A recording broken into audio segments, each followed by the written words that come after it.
It has the body of a lion, the face of a man, and the silence of a monument that has watched empires rise and fall. The Great Sphinx of Giza isn't just one of the most iconic symbols of ancient Egypt, it's one of the most enduring mysteries in human history. No inscription names its creator. No ancient text explains its purpose. And yet, for over 4,000 years, it has remained unmoved and unexplained. Is it a royal guardian? A cosmic symbol? A relic from a forgotten past? Even with all the tools of modern science, we're still guessing. What's carved into the stone is powerful, but what might lie beneath is even more intriguing. Today on Armchair Archaeology, we'll explore the hidden stories of the Sphinx, its possible origins, forgotten meanings, and unexplored secrets. And before we reach the end, we'll reveal something few people know. A sealed tunnel was discovered beneath the monument over a century ago and then quietly closed off from history. And the more we uncover, the more it seems the Sphinx isn't just a statue. It's a challenge, a puzzle waiting for the right eyes to see it. Before we begin, make sure you're subscribed to Armchair Archaeology. We're building a community of curious minds who love stories like this, and your support helps us keep exploring the ancient world. Hit the subscribe button and tap the bell so you never miss an episode. Beneath the towering mass of the Great Sphinx, the bedrock of the Giza Plateau may hide more than limestone. For centuries, legends have spoken of hidden rooms, secret scrolls, or buried temples sealed beneath the statue's pores. These stories were once dismissed as fantasy, but in recent decades, technology has given reason to look again. But what if the real story of the Sphinx isn't above ground at all? In the early 1990s, a team led by geophysicists Thomas DeBecke and John Anthony West conducted ground-penetrating radar and seismic tests around the Sphinx. These tools, like medical imaging for the Earth, detect changes in density below the surface. As they scanned the area beneath the Sphinx's pores and flanks, the team detected rectangular anomalies, symmetricals, sharply defined shapes that seemed far too precise to be natural. What makes these findings especially compelling is that the anomalies don't align with natural fissures in the rock. They appear isolated, intentional, perhaps the outlines of a chamber, a tunnel, or something else entirely. And yet, despite their potential importance, no full excavation has been allowed. Permits were denied, research halted, and the site quietly left untouched. This silence raises questions. In ancient Egypt, underground spaces were never accidental. They were symbolic, sacred, often tied to beliefs about rebirth and the journey of the soul. If chambers exist beneath the Sphinx, they may have held spiritual or ceremonial significance, or perhaps they served as a hidden foundation for the monument's construction, part of a larger architectural plan now lost to time. The tools to explore it exist. The question is, why haven't we? We've mapped the secrets beneath the surface, but we haven't explored them. And that tension between what we know and what we choose not to pursue makes the mystery of the Sphinx all the more enduring. For many years, scholars confidently dated the Great Sphinx to around 2500 BCE during the reign of Pharaoh Khafre. This timeline fits with nearby structures on the Giza Plateau, particularly the Second Pyramid and Valley Temple. But in the 1990s, a bold new theory challenged this long-held belief, not from an archaeologist, but from a geologist. Robert Schauch, working alongside independent researcher John Anthony West, examined the erosion on the Sphinx's body and surrounding enclosure. He noticed deep vertical fissures and undulating weathering patterns that looked less like damage from wind and sand, and more like the effects of prolonged rainfall. But Egypt hasn't experienced sustained rain in thousands of years. According to Schauch, the erosion patterns point to a wetter period in prehistory. possibly as far back as 7000 BCE, long before Egypt's pharaohs ruled. That possibility raised a profound question. Could the Sphinx be far older than dynastic Egypt itself? And if so, who built it? Egyptologists quickly pushed back, arguing that the damage could be the result of other processes, such as groundwater exposure or salt crystallization. Yet the geological evidence forced many to reconsider long-standing assumptions. The use of scientific methods to interpret stone, much like how we study climate, history through ice cores or tree rings, brought a fresh perspective to an ancient mystery. If the Sphinx really does predate Khafra by millennia, it may be the last surviving symbol of a forgotten civilization. Or perhaps it's simply a case of mistaken erosion. Either way, the debate has reframed the Sphinx, not just as a royal sculpture, but as a puzzle that may stretch deeper into the human past than we ever imagined. It's like reading the weather in stone, ancient climate data written into the rock itself. Our new book, Secrets of the Ancient World, explores lost civilizations, ancient tech, and unsolved mysteries just like the Sphinx, only in even more detail. You'll find the link to grab your copy in the pinned comment. Traditionally, the Sphinx has been credited to Pharaoh Khafra, who ruled during Egypt's 4th dynasty around 2500 BCE. This theory is based on the monument's location within Khafra's pyramid complex and the discovery of a striking statue of the pharaoh nearby. For many years, the connection was widely accepted, but on closer inspection, the evidence is far from conclusive. There is no inscription on the Sphinx naming its builder, an unusual silence in a civilization known for documenting even modest tombs.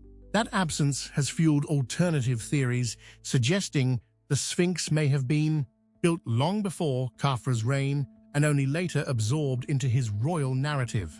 One of the most intriguing challenges to the Khafra theory comes from the Sphinx's face itself. In the early 2000s, forensic artists from the NYPD conducted a comparative analysis between the Sphinx and known sculptures of Khafra. The results revealed noticeable differences in facial proportions, particularly in the jawline and cheekbones, raising doubts about the traditional attribution. And in a world where image meant power, even a subtle facial mismatch could suggest a different origin story. Some researchers go even further, proposing that Khafra didn't build the Sphinx at all, but repurposed a much older monument, perhaps even recarving an existing face into his likeness. If so, the Sphinx we see today may reflect ancient political strategy, rebranding a sacred image to reinforce a ruler's divine authority. It's not unlike how modern leaders align themselves with monuments and icons of the past, invoking continuity to legitimize their present. But if the original face of the Sphinx belonged to someone or something else entirely, that identity is now buried beneath layers of stone and silence. And so the Sphinx continues to challenge us, not just with what it reveals, but with what it refuses to say. The Sphinx's body commands attention, but its face raises the most enduring questions. Traditionally believed to represent Pharaoh Khafra, the human head atop the lion's body has weathered centuries of speculation, erosion, and reinterpretation. Yet when compared to verified statues of Khafra, something feels off. Earlier, we mentioned the face might not match Khafra, but there's something else that stands out, even stranger than the features. They concluded that the features didn't match. The proportions of the jaw, mouth, and facial width differed significantly, suggesting the Sphinx may not depict Khafra at all. Look closely at old photos, or better yet, if you've seen it in person, you'll notice it right away. Adding to the mystery is the head's unusual scale. It's noticeably small compared to the massive body, an odd feature in Egyptian sculpture, where proportions were deliberate and symbolic. Some scholars believe this may be the result of recarving. According to this theory, the Sphinx may have originally had the head of a lion, consistent with its body, and a later ruler reshaped it into a human likeness to serve a new political or religious agenda. If true, that transformation would have erased the monument's original identity. In that light, the Sphinx becomes a kind of architectural palimpsest, a structure overwritten with each generation's beliefs, ambitions, or needs, like an ancient manuscript scraped clean and reused. It's not unlike how modern societies alter, relocate, or remove public monuments when their meanings no longer align with contemporary values. Do you think the Sphinx originally had a lion's face, or something else entirely? Drop your thoughts in the comments. We love reading your interpretations and wildest ideas. What the Sphinx once looked like may never be known, but the idea that its face was deliberately changed, that it was reimagined to suit a new ruler's vision, adds yet another layer to its mystery. The monument we see today may be only the latest version of a story that began long before history was written. The Great Sphinx wasn't assembled from blocks. It was carved, sculpted directly from a single limestone outcrop on the Giza Plateau. Unlike the pyramids, which were built layer by layer, the Sphinx was revealed by subtraction, as if released from the bedrock by sheer determination. This approach came with enormous challenges. The ancient workers used copper chisels and dolerite-pounding stones, tools far softer than the hardest layers of limestone. Imagine trying to sculpt granite with a spoon. That's how absurd their task would seem today. Maintaining precision while cutting through varied stone textures would have required constant adjustment and exceptional skill. And yet, the result was a monument 73 meters long and 20 meters high, flawlessly symmetrical from base to brow. Few people realize just how much rock had to be removed. To shape the Sphinx, laborers excavated more than 2,000 tons of limestone, roughly the weight of 300 elephants, all by hand, without the benefit of iron tools, cranes, or complex machinery. It's an astonishing feat of engineering and coordination. Some of that limestone was likely reused to construct nearby temples, such as the Valley Temple beside the Sphinx enclosure. This suggests the Sphinx wasn't a standalone sculpture, but part of a larger architectural vision, an integrated statement of faith, power, and cosmic alignment. We often assume that complexity is defined by modern machinery. But when you stand before the Sphinx, it becomes clear that true complexity lies in vision, planning, and the ability to mobilize thousands for a shared purpose. One meant to last not just centuries, but millennia. Though no ancient text describes how the Sphinx was built, the stone itself tells the story, chiseled out with patience, endurance, and an ambition that still stares back at us from the desert.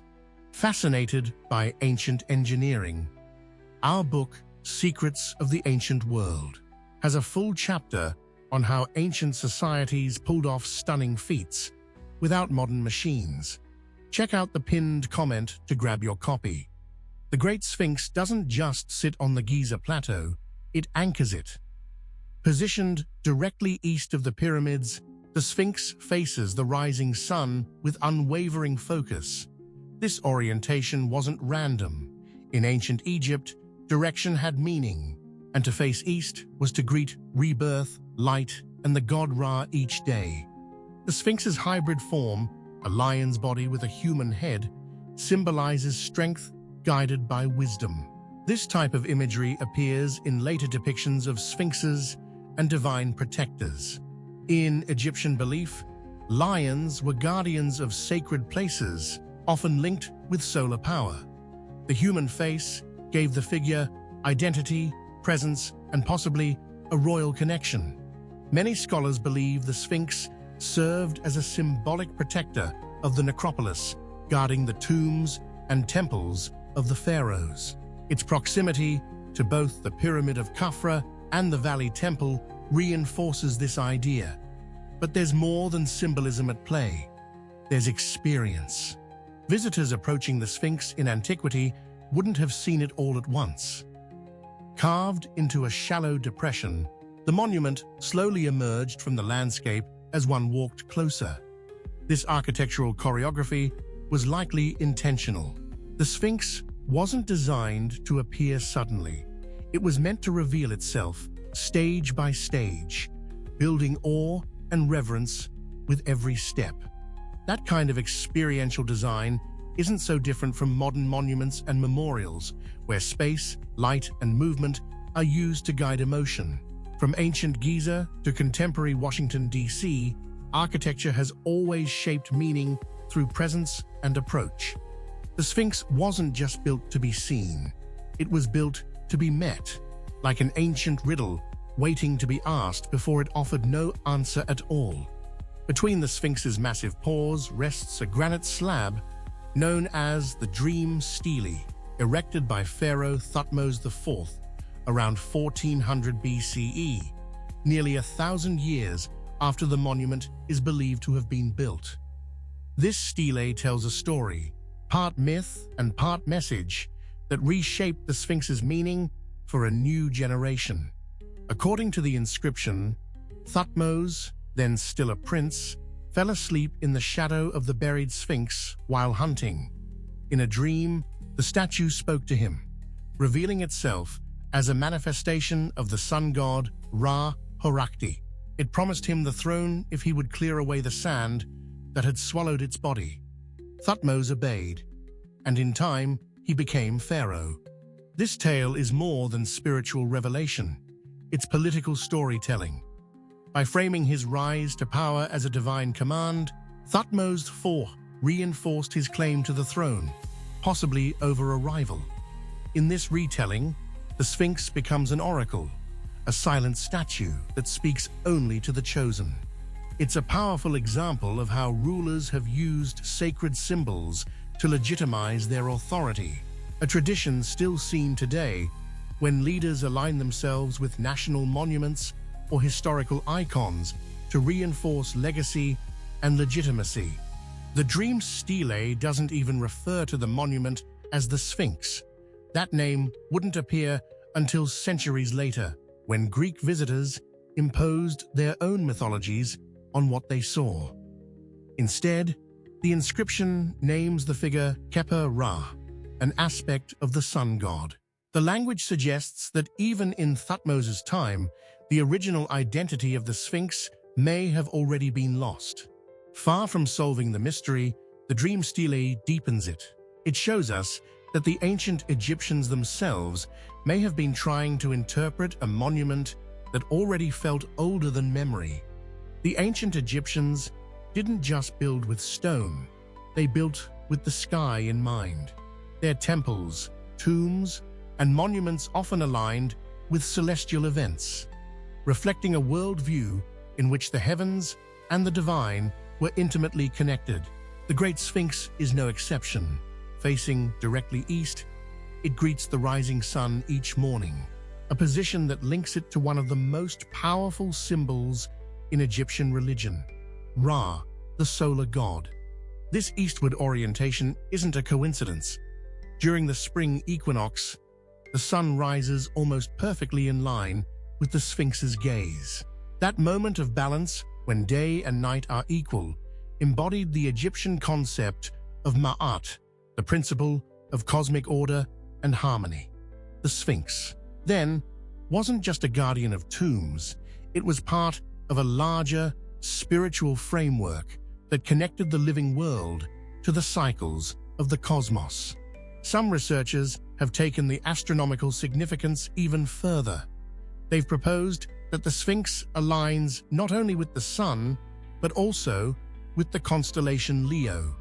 Around 1000 BCE, due to the Earth's slow axial wobble, a phenomenon known as precession, though, constellation Leo would have risen on the eastern horizon during the spring equinox, directly in front of the Sphinx. Precession is like a slow cosmic wobble, Over thousands of years, it changes where stars appear in the sky. With its lion's body and celestial counterpart on the horizon, the symbolism is striking. While this theory remains debated, it adds another dimension to how we interpret the monument, not just as architecture, but as a message written in the language of stars. Whether solar, stellar, or both, the Sphinx's orientation reflects a civilization that saw meaning not only in what they built, but in how it aligned with the universe itself. One of the most iconic and misunderstood features of the Great Sphinx is its missing nose. Today, it's hard to picture the monument any other way, but the absence has fueled centuries of speculation, from casual legends to full-blown historical myths. The most famous version claims that Napoleon's soldiers shot off the nose with a cannon during the French invasion of Egypt in 1798. It's a vivid story, and one that appears in countless books and even schoolrooms, but it's almost certainly not true. Drawings of the Sphinx, made by European travelers like Frederick Louis Norden in the 1730s, decades before Napoleon ever set foot in Egypt, already show the nose missing. So if it wasn't Napoleon, what happened? Historical accounts point to the 14th century when a Sufi named Muhammad Sa'im al-Daha reportedly defaced the Sphinx in protest against local villagers who were making offerings at the monument. He saw this as idolatry. The story goes that he damaged the statue's face and was later executed for it. What's especially telling is the physical evidence. Close-up studies of the Sphinx's face reveal clear chisel marks along the bridge of the nose. This wasn't the result of cannon fire or erosion. It was a deliberate act. Someone stood there centuries ago and chose to wound it. That moment is carved into history just as much as the monument itself. Even the Sphinx's damage tells a story. Its missing nose reflects not just time but tension between reverence and rejection, between sacred symbol and human judgment. Far from being a historical footnote, the defacement reminds us that monuments are never entirely safe from the forces of belief, politics, and power. What we see today is not only what has endured, but what has been allowed to remain. Love this kind of content? Consider hitting the Super Thanks button. It's a great way to support independent, thoughtful history storytelling, and it helps us keep diving deep into topics like this one. Long after the pyramids were completed and the great dynasties faded, the Sphinx remained, half buried in sand, but never forgotten. Over the centuries, its meaning shifted again and again as new cultures projected their own ideas onto its ancient face. The ancient Greeks were among the first to reimagine it. To them, the Sphinx became a creature of riddles and ruin. Drawing on their own mythology, they gave it a new name and a darker personality, one far removed from its original Egyptian context. By the time of the Roman Empire, the Sphinx was already viewed as a relic of a lost world, mysterious, silent, unknowable. In the 19th century, when European scholars and adventurers descended on Egypt during the Age of Empire, the Sphinx entered a new phase. It became an icon in art, literature, and archaeology, at once romanticized and misunderstood. It's like the Sphinx became a meme before memes existed, adapted, reshaped, and passed along across generations. In the 20th and 21st centuries, it appeared in films, fiction, museums, and memes. Its image became shorthand for the enigmatic, the ancient, the eternal. What's remarkable is how completely the Sphinx has transcended its origin. It no longer belongs to just one culture or one era. Today, when we call something a mystery, we often compare it to the Sphinx, even if we're not thinking about Egypt at all. It has become a symbol of the unknowable itself. Few monuments in human history have achieved this kind of transformation. The Sphinx was once a guardian, perhaps a god. Now it is also a metaphor, an idea, a question, a puzzle that invites interpretation across time. Even when half-buried, it was never forgotten. And even now, surrounded by answers, it remains a monument to the one thing we can't seem to solve: the unknown. The Great Sphinx of Giza is more than a monument. It's a question carved in stone, one that has watched the world change while revealing almost nothing about itself. From its possible builders and purpose to hidden chambers and celestial alignments, the Sphinx has continued to defy certainty. Every theory, every scan, every excavation only adds another layer to its enigma. Throughout history, it has been adopted, adapted, and reimagined. Pharaohs turned it into prophecy. Conquerors ignored or misunderstood it. Scientists probed its geology. Artists turned it into metaphor. And still, the Sphinx says nothing. But before we end, let's return to the secret we mentioned at the beginning. Cue the X-Files music, because this is where the story dips back into the shadows.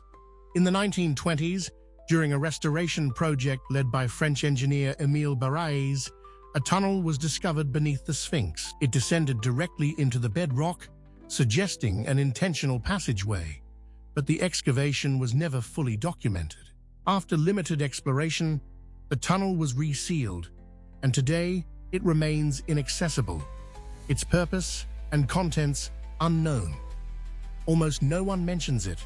It's as if the discovery was quietly forgotten.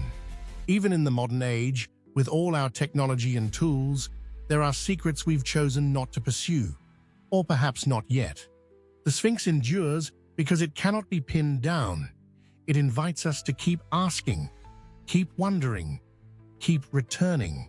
It stands not as a monument to certainty, but to the beauty of the unanswered.